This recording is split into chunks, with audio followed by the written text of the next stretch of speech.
Friends, you are welcome in this video. I am Brijesh Kumar with a new video based on TET English preparation. This video is based on remaining part of previous video. Here, direction is given for question number 91 to 94. In each question, below 4 options A, B, C, D are given. Find out the word which is correctly spelled. Friends यहाँ पर आपको correct spelling वाला word बताना है। तो question number 91 के लिए यहाँ पर सही ऑप्शन बी दिया गया है। बी में इनवर्टिब्रेट की सही स्पेलिंग दी गई है, जिसका अर्थ होता है रीढ़ रहित या कमज़ोर। क्वेश्चन नंबर 92 में आपको सही स्पेलिंग वाला वर्ड बताना है। तो यहाँ पर ऑप्शन बी में ऑमलेट दिया गया है, जिसकी सही स्पेलिंग है, जिसका मतलब होता है तले हुए अंडे। क्वेश्चन नंबर 93 में क्यूसाइन की सही स्पेलिंग वाला वर्ड बताना है। तो इसका यहाँ पे सही ऑप्शन दिया गया है डी। क्यूसाइन की सही स्पेलिंग यहाँ पर ये दी गई है, जिसका मतलब होता है भोजन या रसोई घर। नेक्स्ट क्वेश्चन नंबर 94, यहाँ पर डायरिया की सही स्पेलिंग वाला वर्ड बताना है। तो यहाँ पे दिया गया है ऑप्शन ए में डायरिया की सही स्पेलिंग है, जिसका मतलब होता है अतिसार या लूज मोशन भी इसको आप कह सकते हैं। Next question number 95। Question number 95 is as follows. Question number 95 is out of the given alternatives fill in the gaps in the following sentence. एक सेंटेंस यहाँ पर दिया गया है जिसमें गैप है, इसको उचित शब्द के द्वारा आपको फिल करना है। सेंटेंस जो है is a connected narrative of the author's life with some stress on introspection. यहाँ पर सही वर्ड भरना है। तो इसका आंसर यहाँ पे हो जाएगा ऑटोबायोग्राफी, ये वर्ड हो जाए। So correct option is B. Question number 95 के लिए एक्सप्लेनेशन भी दिया गया है। यहाँ पे थोड़ा सा इसको पढ़ लेते हैं एक्स्ट्रा नॉलेज के लिए। Autobiography is a connected narrative of author's life with some stress on introspection. जो ऑटोबायोग्राफी होती है किसी व्यक्ति के निजी जीवन पर होती है, जो खुद के द्वारा लिखी जाती है। बायोग्राफी का मतलब होता है जीवनी, और biography is a detailed description of persons life. किसी व्यक्ति के जीवन का डिटेल्ड डिस्क्रिप्शन इसमें दिया जाता है। यहाँ पर एक वर्ड और दिया गया है ट्रेवेलॉग। ट्रेवेलॉग का मतलब होता है यात्रा वृत्तांत। ट्रेवेलॉग में क्या होता है? यात्रा वृत्तांत। वृत्तांत इसकी हिंदी होती है यात्रा वृत्तांत। तो ये क्या होती है? यहाँ पर दिया जा रहा है travelogue is a truthful account of an individual's experiences travelling or illustrating talk describing the experiences of places visited by traveller. किसी यात्री के द्वारा जब यात्रा की जाती है तो उसके जो जितने भी अनुभव होते हैं उसको जब वो दिखाता है तो उसको ट्रेवेलॉग कहा जाता है। एक वर्ड और यहाँ पे दिया गया है जो काफ़ी इंपॉर्टेंट हो सकता है टीजीटी के लिए। मेमोयर दिया गया है। मेमोयर का मतलब होता है संस्मरण। क्या मतलब होता है इसका? संस्मरण। इसका हिंदी में अर्थ होता है संस्मरण। क्या होता है यहाँ पे दिया गया है? Memoir is any non fiction narrative writing based on the author's personal memories or knowledge. इस विधा में यानी कि संस्मरण में याद के अनुसार जो भी लेख लिखा जाता है, जो भी का स्टोरी लिखी जाती है, उसको मेमोयर कहा जाता है। जो किसी के जहन में कोई बात हो उसको अगर लेख के रूप में परिवर्तित किया जाए तो उसको हम मेमोयर कहते हैं। यहाँ पर एक प्रश्न मेरा आपसे है कि किसी एक मेमोयर का नाम अवश्य आप कमेंट के माध्यम से बताएं। मैं आपको एक क्लू देता हूँ इसके लिए। जो है वर्मा, जो लेखिका हैं महादेवी वर्मा, उनको जो है इसके लिए जाना जाता है। तो उनकी कौन सी रचना हो सकती है ऐसी, हिंदी में अगर कही जाए तो? यहाँ पर क्वेश्चन नंबर 96 दिया गया है। Identify the error part in the following sentence. ये जो सेंटेंस दिया गया है स्प्लिटेड, यहाँ पर आपको एरर पार्ट बताना है। The number of people applying were so large that the college had to stop issuing application forms. यहाँ पर एरर पार्ट आपको बताना है। तो यहाँ अप्लाइंग वर जो दिया गया है ये एरर पार्ट है। यहाँ पर SSPP के नियमानुसार वाज होना चाहिए। So correct option is B. Question number 97, choose one word from the options which describe the phrase most accurately. यहाँ पर वन वर्ड सब्स्टिट्यूशन पर बेस्ड क्वेश्चन है। इसके लिए सेंटेंस दिया गया है to vanish from one's country. किसी के देश से निकल जाने की क्रिया को क्या कहा जाता है? तो यहाँ पर इसका आंसर दिया गया है एक्सपैट्रिएट। एक्सपैट्रिएट का मतलब होता है निर्वासित करना या देश त्यागना। सो करेक्ट ऑप्शन इज डी। यहाँ पर कुछ वर्ड और भी दिए गए हैं जिसका एक्सप्लेनेशन यहाँ पर दिया गया है। रिपैट्रिएट का मतलब होता है देश प्रत्यावर्तन या स्वदेश लौट आना। Send back to their own country. और यहाँ पर दिया गया है इमिग्रेट। इमिग्रेट का मतलब होता है स्वदेश त्यागना। Act of living a resident country or place of residence with the intent to settle elsewhere. Friends, यहाँ पर इन शब्दों को जानना बहुत ज़रूरी है। इमिग्रेंट के लिए यहाँ पर एक्सप्लेनेशन के अनुसार ये दिया गया है कि जब कोई व्यक्ति अपने निवास को त्याग करके देश त्यागता है तो उसके लिए शब्द इमिग्रेट का यूज़ किया जाता है। यहाँ पर जो ये दिया गया है एक्सपैट्रिएट, यहाँ पर दिया गया है कि केवल देश छोड़ करके जाता है वो, उसका कोई निवास से कोई मतलब नहीं है, देश केवल छोड़ता है, तो उसके लिए एक्सपैट्रिएट आता है। और इसका अपोजिट रिपैट्रिएट होता है। एक शब्द और यहाँ पर दिया गया है इमिग्रेट, अप्रवासी जिसको कहा जाता है। ये अगर देखा जाए तो एमिग्रेट का अपोजिट होता है, क्योंकि इसका मतलब होता है to enter and usually become established. किसी बाहरी देश से आकर के किसी और देश में बस जाना, ये इमिग्रेट कहलाता है। Next question, question number 98। Question number 98 is given here as follows. Question number 98 is yes.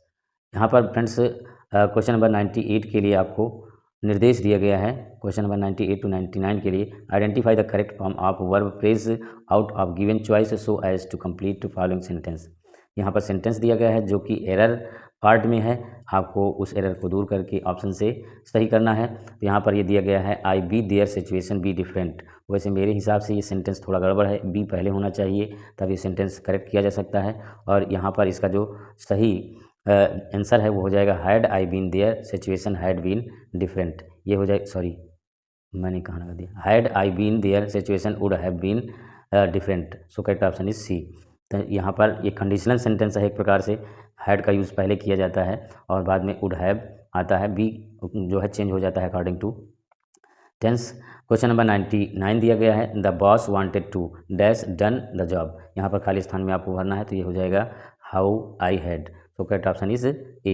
Next question, question number 100 is which is correct spelled word. यहाँ करेक्ट स्पेलिंग वाला वर्ड बताना है, तो यहाँ पे ऑप्शन बी में दिया गया है कंटेम्प्टिबल। कंटेम्प्टिबल का मतलब होता है घृणित या नीच, तो इसका बी ऑप्शन सही हो जाएगा। Question number 101 a 7 line iambic pentameter stanza rhyming A B B C C is called. 7 line का जो आयम्बिक पेंटामीटर स्टेंजा होता है उसको हम क्या कहते हैं, लिटरेरी टर्म पर बेस्ड ये क्वेश्चन है, तो इसके लिए यहाँ पर आंसर दिया गया है रीम रॉयल। रीम रॉयल कहा जाता है। So correct option is C. Friends यहाँ पर एक क्वेश्चन मैं आपसे करता हूँ कि रीम रॉयल का एक एग्जाम्पल आप कमेंट के माध्यम से बताएं। तो यहाँ पर क्वेश्चन नंबर 102 दिया गया है which of the following works is not written by John Milton. यहाँ पर ऑप्शन में जितनी भी रचनाएं दी गई हैं इनमें से जॉन मिल्टन के द्वारा कौन सी रचना नहीं है, ये आपको बताना है। तो यहाँ पे दिया गया है आंसर इसका Alma or the progress of mind 1719, ये जॉन मिल्टन की रचना नहीं है। So correct option is D. Explanation देख लेते हैं ये किसकी रचना है। यहाँ पर दिया गया है Alma or the progress of mind is a poem written by Matthew Prior. यहाँ पर ये मैथ्यू प्रेयर की रचना है। फ्रेंड्स एक बहुत इंपॉर्टेंट बात मैं आपसे वीडियो के बीच में शेयर करना चाहूँगा कि ज्ञान के आदान प्रदान के लिए स्रोत महत्वपूर्ण नहीं रखता है बल्कि जानकारी महत्वपूर्ण रखती है। कुछ हमारे ऐसे यूट्यूबर भाई बहन हैं जो कि ऐसा सोचते हैं कि कहीं से देख करके पढ़ दिया गया। ठीक है, पढ़ दिया गया, ये बात अलग है, लेकिन आपको मिल क्या रहा है ये चीज़ मायने रखती है, चीज़ इंपॉर्टेंस रखती है। तो कहीं भी ज्ञान का जो है आदान प्रदान किया जाए बातों के माध्यम से ही होता है। कहाँ से लिया जाता है, कहाँ से उसका स्रोत होता है, ये बहुत ज़्यादा इंपॉर्टेंट नहीं होता है ज्ञान प्राप्त करने वाले के लिए, बशर्ते कि उसको मिल क्या रहा है, ये ज़्यादा इंपॉर्टेंट होता है। नेक्स्ट क्वेश्चन की तरफ बढ़ते हैं। क्वेश्चन नंबर 103 दिया गया है Wordsworth the borders comes under the category of. Wordsworth की रचना द बॉर्डर्स ये किस कैटेगरी के अंतर्गत आती है, तो यहाँ पर दिया गया है आंसर वर्स ट्रेजेडी। इनकी जो ये रचना है द बॉर्डर्स, ये वर्स ट्रेजेडी है। So correct option is C. इसका एक्सप्लेनेशन भी यहाँ पर दिया गया है Wordsworth wrote a play the borders a verse tragedy set during the reign of King Henry III of England when Englishmen in the North country came into conflict with Scottish border rivers। इसका explanation दिया गया है कि Wordsworth ने इस play को तब लिखा था जब किंग हेनरी III जो है ये इंग्लैंड में राज कर रहा था और उसी समय जो है नॉर्थ कंट्री और क्या कहते हैं स्कॉटिश बॉर्डर रिवर के लिए जो है वहाँ पर कॉन्फ्लिक्ट हुई थी, संघर्ष हुआ था। Next question, question number 104 is as follows which of the following authors has written the line। line is to hit to a merry note while greasy John doth kneel the pod। Very important line है TGT के लिए। ये किसकी line है ये आपको बताना है यहाँ पे। तो यहाँ पर आंसर दिया गया है विलियम शेक्सपियर की ये रचना है। एक क्वेश्चन यहाँ पर और मैं आपसे करता हूँ कि ये रचना विलियम शेक्सपियर की किस रचना से, ये जो लाइन है विलियम शेक्सपियर की किस रचना से ली गई है, आप कमेंट के माध्यम से बताइए। यहाँ पर ऑप्शन इसका जो है 104 के लिए आप सही ऑप्शन डी हो जाएगा। Next question, question number 105 is which of the following poems is not written by John Galsworthy. तो यहाँ पर जॉन गाल्सवर्दी के द्वारा कौन सी रचना नहीं की गई है ये आपको बताना है। तो इसका आंसर यहाँ पर दिया गया है admonition to a traveller William Wordsworth. ये इनकी रचना नहीं है। So correct option is D. ये किसकी रचना है, यहाँ पर एक्सप्लेनेशन में दिया गया है। Admonition to a traveller is a work of William Wordsworth. William Wordsworth की ये रचना है। It is an English song, एक प्रकार की इंग्लिश सॉन्ग है, sung by Gideon Wenger. Gideon Wenger के द्वारा ये गाई गई जो है सॉन्ग है, और जिसका रिलीजन जो है ये रिलीज़ हुई थी 2013 में, ये जो है रिलीज़ हुई थी। Question number 106, choose one word from options which describes the phrase most accurately. यहाँ पर वन वर्ड सब्स्टिट्यूशन पर बेस्ड ये क्वेश्चन है। इसके लिए सेंटेंस दिया गया है, the art of making fireworks. Fireworks यानी आतिशबाज से रिलेटेड है ये जो फायरवर्क बनाने की क्रिया होती है, इसको क्या कहते हैं, तो यहाँ पर दिया गया है pyrotics. So correct option is A. यहाँ पर न्यूमिस्मेटिक्स और फायरोमेटिक्स और सिकाट्रिक्स ये वर्ड और दिए गए हैं। इसके एक्सप्लेनेशन के विषय में यहाँ पर दिया गया है। पायरोटिक्स आपको बता ही दिया। न्यूमिस्मेटिक्स का मतलब होता है मुद्रा शास्त्र, relating to coins or medals. और सिकाट्रिक्स यहाँ पर दिया गया है, स्पेलिंग चेंज कर दी गई है। ये होती है a scar resulting from formation and contraction of fibrous tissue. Fibrous tissue के फॉर्मेशन और कंट्रैक्शन के लिए यूज़ किया जाता है। Next question, question number 107, mark the part with error. Error part आपको यहाँ पर बताना है। जो सेंटेंस दिया गया इस प्रकार से है। सेंटेंस दिया गया है, one must grab advantage of opportunities to talk with native speakers if you want to improve one's English. तो यहाँ पर अगर एरर पार्ट की बात की जाए तो एरर पार्ट यहाँ पर यू दिया गया है। एरर पार्ट यानी कि सी ऑप्शन में यू जो है ये गलत दिया गया है। यू के बदले जो है वन का ही यूज़ होना चाहिए ग्रामर के नियमानुसार। Question number 108, the meaning of word indignation. Indignation की मीनिंग यहाँ पर बतानी है, सिनोनिम इसका बताना है। तो इसकी सिनोनिम होती है anger with surprise. So correct option is D. और इसका इंडिग्नेशन का मतलब होता है आक्रोश या प्रकोप, हिंदी में इसको कहते हैं। Question number 109, the correct spelling. यहाँ करेक्ट स्पेलिंग वाला वर्ड बताना है। यहाँ पर दिया गया है करेक्ट स्पेलिंग वाला वर्ड ऑप्शन ए में, फ्लफी। फ्लफी का मतलब होता है भुलक्कड़ या फुजीदार इसको कह सकते हैं हिंदी में। Next question, question number 110 is as follows. Yes, 110 is as follows, find out the most suitable preposition from the given option.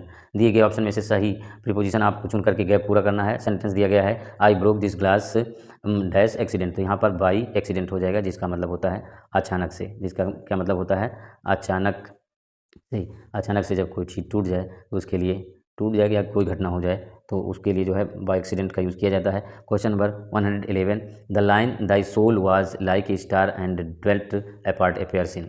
ये लाइन किस रचना में आती है, तो इसके लिए यहाँ पर आंसर दिया गया है London 1802। So correct option is A. यहाँ पर फ्रेंड्स एक क्वेश्चन आपके लिए है कि लाइन किसके लिए कही गई है, किसके द्वारा कही गई है, ये मैं आपको बता देता हूँ। ये विलियम वर्ड्सवर्थ के द्वारा कही गई लाइन है, और ये लंदन 1802 ये विलियम वर्ड्सवर्थ की ही रचना है। लेकिन ये लाइन किसके लिए उन्होंने कहा है, ये आप कमेंट के माध्यम से बताइए। Question number 112 is what is the correct meaning of word opposite. Opposite जो है ये, इसकी करेक्ट स्पेलिंग करेक्ट मीनिंग क्या होती है, यहाँ पर आपको बताना है। तो इसका होता है suitable. So correct option is D. यहाँ पर अपोजिट और अपोजिट ये कंफ्यूज करने वाले वर्ड में से है, यानी होमोनिम्स हैं, तो यहाँ पर थोड़ा सा ध्यान देना है आपको। तो नेक्स्ट क्वेश्चन की तरफ बढ़ते हैं। क्वेश्चन नंबर 113 में क्या करना है, some statements have been given here for tragedy, find out correct statement. यहाँ पर ट्रेजेडी के लिए कुछ स्टेटमेंट दिए गए हैं और जिसमें से आपको करेक्ट स्टेटमेंट बताना है। क्योंकि इसका अध्ययन मैंने एक बार कर लिया है तो मैं आपको बता देता हूँ। यहाँ पर ए जो दिया गया है statement, it is representation of serious action leading a Joyce conclusion for tragedy, ये जो है करेक्ट है इसके लिए। और यहाँ पर बी जो दिया गया है, the tragedy hero will evoke both our pity and terror, ये गलत है। और जो यहाँ पर दिया गया है, the hamartia becomes the reason of his demise, यहाँ पर एक शब्द आ रहा है हेमर्शिया, इसकी डिफिनीशन आप कमेंट के माध्यम से बताइए, वेरी इंपॉर्टेंट होता है टीजीडी के लिए। नेक्स्ट यहाँ पर दिया गया है डी स्टेटमेंट में है, the anagnorisis in tragedy is reversal in his fortune for happiness to disaster, ये स्टेटमेंट सही है। तो यहाँ पर करेक्ट ऑप्शन बी हो जाएगा, ए और डी यहाँ पर सही है। Question number 114, which of the following place is not written by John Galsworthy. John Galsworthy के द्वारा इसमें से कौन सी रचना नहीं है, यहाँ पर इसका आंसर दिया गया है दी एप्पल कार्ट, ये गाल्सवर्दी की रचना नहीं है। So correct option is C. ये किसकी रचना है, यहाँ पे एक्सप्लेनेशन में दिया गया है, the apple cart which was completed in December 1928 is a political extravaganza, a play written by GB Shaw. George Bernard Shaw के द्वारा लिखी गई रचना है द एप्पल कार्ट, जो कि 1928 में दिसंबर 1928 में लिखी गई थी, कंप्लीट की गई थी। Question number 115, in William Wordsworth the solitary reaper highland less is. यहाँ पर विलियम वर्ड्सवर्थ की रचना द सॉलिटरी रीपर में आपसे पूछा जा रहा है कि जो सॉलिटरी रीपर हाईलैंड लेस है ये कहाँ से रिलेट करती है। तो यहाँ पर आपको आंसर दिया जा रहा है ऑप्शन में, एक गर्ल फ्रॉम स्कॉटलैंड की एक लड़की होती है। लेस का मतलब लड़की ही होता है, गर्ल। लड़का के लिए कौन सा इसका अपोजिट वर्ड होता है, आप कमेंट के माध्यम से बताइए। क्वेश्चन नंबर 115 के लिए सही ऑप्शन हो जाएगा यहाँ पर B. Next question number 116 is given here. Yes, 116 is as follows. 116 is the apple was too sour to eat. यहाँ पर टू को रिमूव करने के लिए कहा जा रहा है, तो इसको ये ग्रामर से क्वेश्चन है। यहाँ पर दिया गया है the apple was so sour that it could not be eaten, so correct option is D. Next question number 117, the president appointed him governor. इसको पैसिव वॉइस में चेंज करना है, तो यहाँ पर इसका जो पैसिव वॉइस हो जाएगा, he was appointed governor by the president, so correct option is C. Next question number 118, who would not love his country. इसको असर्टिव सेंटेंस में आपको चेंज करना है, इंट्रोगेटिव दिया गया है, तो यहाँ पर इसका आंसर हो जाएगा everyone would love his country, so correct option is A. Next question number 119, why should they be blamed by you. Active voice में इसको चेंज करना है, तो यहाँ पर इसका आंसर हो जाएगा why should you blame them, so correct option is A. Next question number 120 is in which poem of Wordsworth does the line our birth is but a sleep and a forgetting. ये line किस रचना में आती है Wordsworth की, ये आपको बताना है यहाँ पर, तो इसका आंसर दिया गया है immortality ode, so correct option is D. Next question number 121 is as follows. 121 is in the classification of Shakespeare's plays in which category does the two gentlemen of Verona come। Shakespeare की रचना the two gentleman of Verona ये किस प्रकार की category में आता है, आपको बताना है यहाँ पर, तो इसका आंसर दिया गया है द अर्ली कॉमेडीज। ये विलियम शेक्सपियर की अर्ली कॉमेडीज में से आता है, so correct option is A. Next question number next question पर जाने से पहले यहाँ पर एक्सप्लेनेशन देख लेते हैं, थोड़ा सा एक्स्ट्रा नॉलेज हो जाएगा।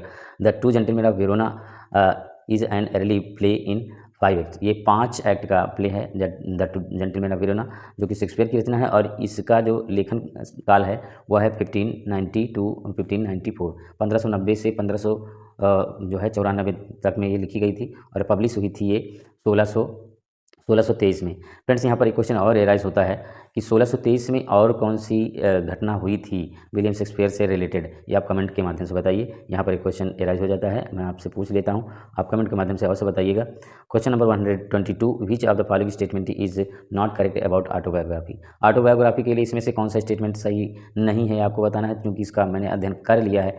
तो यहाँ पर ये दिया गया है ऑप्शन ए में, an autobiography can never be A connected narrative. ये जो है ये ऑटोबायोग्राफी के लिए सही नहीं है, बाकी जितने भी दिए गए हैं ऑप्शन यहाँ पर सही हैं।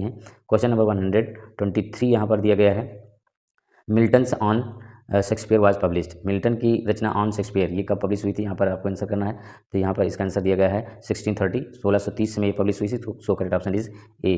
Question number 124 identify the error part in the following sentence. यहाँ पर दिए गए सेंटेंस में आपको एरर पार्ट निकालना है, तो 24 के लिए यहाँ पर जो सेंटेंस दिया गया है ये दिया गया है इस प्रकार से। सेंटेंस देखते हैं, neither my brother nor my brother in law were able to help me in the work. तो अगर आप ध्यान से देखें तो यहाँ सी पार्ट में एरर है, क्योंकि यहाँ वर जो दिया गया है ये वाज होना चाहिए, SSPB के नियमानुसार जो है वर होना चाहिए। क्यों? क्योंकि इसमें नाइदर नॉर जो ये दिया गया है इसके साथ अक्सर जो है सिंगुलर नंबर की वर्ब का यूज़ किया जाता है। एक क्वेश्चन और है यहाँ ग्रामर से, आपसे पूछ लेते हैं कि ये नाइदर नॉर आइदर आर जो होता है ये किस प्रकार का जो है वर्ड है पार्ट्स ऑफ स्पीच के हिसाब से, आप कमेंट के माध्यम से बताइए। बहुत ही आसान है, अगर आप थोड़ा बहुत पढ़ते हैं तो आप आंसर जरूर करेंगे। Question number 125 and last question of this set, I will continue creating videos based on TGT English preparation if you support me bye subscribing my channel. Question number 125 is find out the most suitable preposition from the given options. यहाँ पे एक sentence दिया गया है, sentence में gap है, इस gap को आपको दिए गए ऑप्शन में से पूरा करना है सही वर्ड भर करके। सेंटेंस है the new medicine prevents the virus dash growing, तो यहाँ पर मेरे हिसाब से फ्रॉम हो जाएगा, so correct option is B. Friends, जो भी गलतियाँ बोलने में मुझसे होती हैं ये गलतियों का कारण मैं आपको बता देता हूँ, वैसे बताना नहीं चाहता था लेकिन मैं बता देता हूँ कि मेरे बोलने में जो गलतियाँ होती हैं वो ये है कि हम बहुत रात में ये वीडियो क्रिएट करते हैं। अभी मैं आपको बताऊँ तो 3:15 हो रहे हैं, 3:15 बजे मैं ये वीडियो क्रिएट कर रहा हूँ। दिन का पूरा टाइम मेरा विद्यालय में जाता है, इसलिए जो है मैं दिन में कोई भी वीडियो क्रिएट नहीं कर पाता हूँ। इसके लिए मैं आपसे क्षमा चाहूँगा, जितनी भी बोलने में गलतियाँ होती हैं। लेकिन उन गलतियों को इग्नोर करते हुए मैं ये सजेस्ट करूँगा कि आपको मिल क्या रहा है इन वीडियोज़ के माध्यम से, आप कमेंट के माध्यम से अवश्य बताया करें, क्योंकि learning is part of education, ऐसा मैं मानता हूँ। तो आप कमेंट के माध्यम से अगर बताएँगे तो मुझे जानकारी हो जाएगी कि अभी कहाँ पे इम्प्रूवमेंट करना है। वैसे मैंने जहाँ तक गेस किया है कि आप ये चाहते हैं कि हर ऑप्शन के लिए एक्सप्लेनेशन दिया जाए, तो इसके लिए मैं प्रयास ज़रूर करूँगा, क्योंकि बहुत रात में मैं वीडियो जो है क्रिएट करता हूँ, तो ये थोड़ा-सा मेरे लिए मुश्किल का काम हो जाता है कि जल्दी से मैं कवर करके वीडियो को पूरा कंप्लीट करके आपको देना चाहता हूँ। वैसे कोशिश करूँगा मैं कि हर ऑप्शन के लिए एक्सप्लेनेशन दिया जाए, क्योंकि हर ऑप्शन के लिए एक्सप्लेनेशन अगर आपको मिलेगा तो आपको ज़्यादा से ज़्यादा नॉलेज होगा। और आपसे उम्मीद करता हूँ कि इस वीडियो को लाइक करेंगे, और नहीं पसंद आता तो डिसलाइक करेंगे, कमेंट करना बिल्कुल भी नहीं भूलेंगे। और यदि वीडियो से आपको कुछ लाभ मिलता है तो please support me and subscribe my channel to get notification as soon as you wish. Thank you very much for watching this video. I will heartily oblige to you if you share your valuable time for watching my videos. Thank you once again.